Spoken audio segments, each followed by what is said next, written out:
Welcome back to this channel.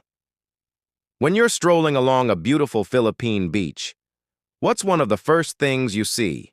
It's the bangka, right? Resting on the sand with its bamboo outriggers stretching out like arms. To many, especially visitors, it might look a bit humble, almost flimsy. Some even call it just an outrigger canoe, thinking it looks weak and maybe not so well made. But what if I told you that this humble-looking boat is actually one of the greatest technological achievements of our ancestors? That's right. The bangka is a direct descendant of the incredible vessels used by the Malayo-Austronesian people. These weren't just for fishing near the shore.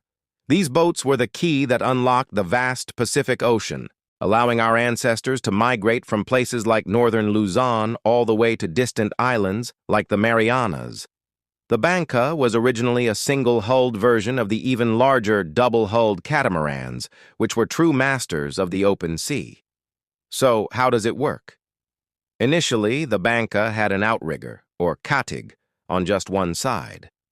Over time, a second one was added, creating that iconic balanced look we all recognize today. These outriggers, usually made of bamboo or wood, are the secret to its incredible stability.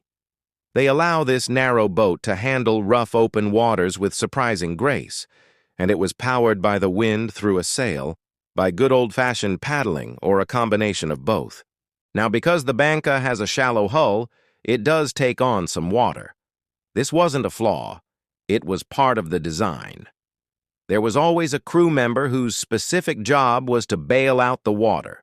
This person was called the limas. Sound familiar? It's the same Tagalog word we use today as a verb, limas, which means to scoop water out of something, like a flooded room. It's a fascinating link to our maritime past. That shallow hull was pure genius. While the outriggers provided stability for the open ocean, the shallow draft meant the bangka could navigate waters that were off-limits to deep-hulled ships. It could glide over coral reefs and into shallow coves, making it the perfect vessel for exploring the thousands of islands in Southeast Asia. And of course, it made it easy to pull ashore onto sandy beaches. The bangka isn't just a boat. It's a masterpiece of ancient engineering, perfectly adapted to its environment. A truly great and useful invention from our Austronesian ancestors. Thanks so much for watching.